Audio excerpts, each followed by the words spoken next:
luxury, power, family, blood. These are the words often hidden beneath the iconic double G logo of Gucci. But what if we told you that behind the glossy storefronts and red carpet appearances was a story so twisted? It involved kidnapping, betrayal, and cold-blooded murder. This is not just the rise and fall of a fashion empire. This is the true crime story of the Gucci dynasty, where being born into wealth became a curse, and loving the wrong person could be fatal. Let's rewind to the early 1970s, a time of elegance and decadence in Europe, but also a time of extreme political unrest and violence in Italy. It was known as the Years of Lead, a period of terror, with radical groups planting bombs, staging assassinations, and carrying out dozens of high-profile kidnappings for ransom. The targets? Prominent business figures, billionaires. And in this case, Gucci. On a seemingly ordinary day in 1973, the family of Paolo Gucci, grandson of company founder Guccio Gucci, was struck by horror. A 17-year-old male heir, whose name has been kept largely out of the public eye for legal and safety reasons, was abducted in a swift and surgical operation by a criminal gang. It wasn't random. It wasn't sloppy. This was a planned attack on one of the wealthiest families in Europe. And the kidnappers wanted over $1 million in ransom, which in today's money would be nearly $7 million. The news shook Italy. A Gucci kidnapped, but what shocked everyone even more was that the Gucci family refused to pay. Why? Some say it was a business move to prevent setting a precedent for other criminals. Others believe the decision was rooted in pride and power. At the time, the Gucci family was already tearing itself apart behind closed doors. Power struggles between cousins and uncles, backstabbing deals, secret lawsuits. To some insiders, the kidnapping was almost symbolic, a warning from the outside world, or maybe a mirror to the chaos within. Eventually, the young Gucci was released after several weeks, reportedly unharmed. To this day, we don't know the full truth. Was the ransom secretly paid behind closed doors? Were the kidnappers caught? Some claim bribes were involved. Others insist the boy was let go because of heat from authorities. Regardless, this event was the first public crack in the Gucci empire's polished facade. What followed was not healing. It was war, while the kidnapping was the first sign of danger. The real destruction of the Gucci family would come from within.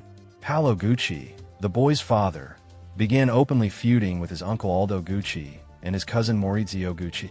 Paolo felt he was being pushed out of the company he helped modernize. So in retaliation, he did the unthinkable. He secretly sold information to the IRS, helping them convict his own father Aldo for tax evasion in the United States. Yes, a Gucci sent another Gucci to prison. It's like a Shakespearean tragedy, if Shakespeare were obsessed with leather handbags. Meanwhile, Maurizio Gucci was making his move. He wrestled control of the company from the rest of the family, and by the late 1980s, he was the sole heir still involved in Gucci. He had won the family war, but his personal life was falling apart. When Maurizio first met Patrizia Reggiani, it was love at first sight. She was gorgeous, stylish, and just ambitious enough to fit into the Gucci world. They got married in 1972 and lived like royalty. Yachts in St. Tropez, villas in Milan, dinners with European elites. Patrizia was soon dubbed Lady Gucci by Italian tabloids, but their marriage didn't last. By the late 1980s, Maurizio had fallen in love with another woman and walked out, without warning, from their luxury apartment. Patrizia was devastated, and then she got angry.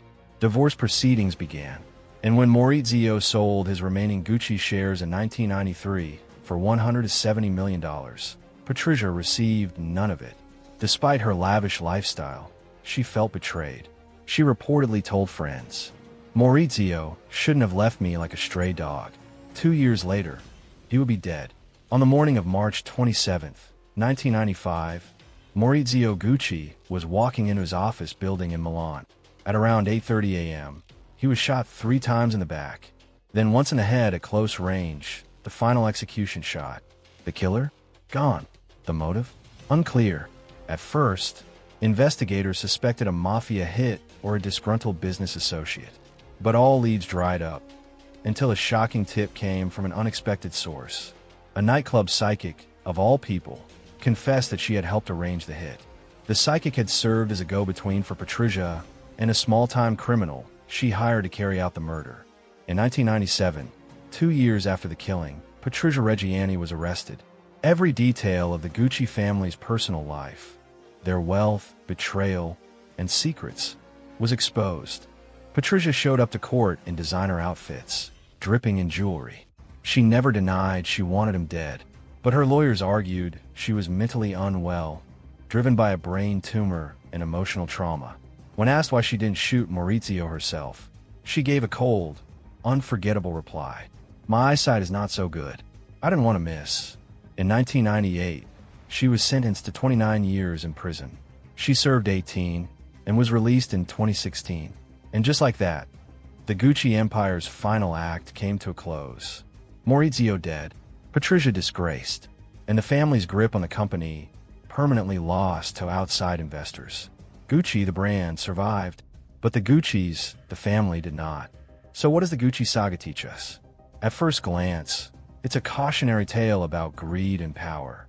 But dig deeper, and it becomes a story of family, identity, and self-destruction. The 1973 kidnapping of the young Gucci heir was more than a criminal act.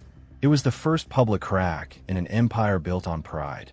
It marked the beginning of the unraveling. Back then, Italy was unstable, and kidnappings were on the rise. But for it to hit a family like Gucci, at the peak of its influence, was a turning point. And instead of uniting in the face of danger, the Guccis fell apart. Paolo betrayed Aldo. Maurizio betrayed Patrizia, and Patrizia betrayed Maurizio in the most brutal way imaginable. It was betrayal layered on betrayal. The Gucci logo may have stood for elegance, but behind the scenes, it stood for revenge. And here's the twist. All of this unfolded after the family lost control of the brand. When Maurizio sold his shares in 1993, Gucci officially became just another corporate label. But the crimes didn't stop with the money. They were personal. Patrizia didn't kill him for wealth alone. She killed him for pride. She couldn't stand the idea that the man who once made her Lady Gucci had erased her from the empire's story. So she wrote herself back in with bullets. What's even darker is how the public responded. In Italy, Patrizia became a pop culture figure. She was mocked, studied, and even admired by some. And when she got out of prison in 2016, reporters asked if she regretted anything. Her answer? No. But I do regret that I didn't get to spend his money. Today, Gucci is stronger than ever as a brand. But the original bloodline is gone. Erased, buried beneath headlines, courtroom photos, and bloodstains. The real story of Gucci isn't on a runway. It's not stitched into a handbag. It's in a police file, a mugshot, a bullet-riddled sidewalk. And if you look closely enough, you'll realize that even the richest families in the world can fall apart faster than they ever rose.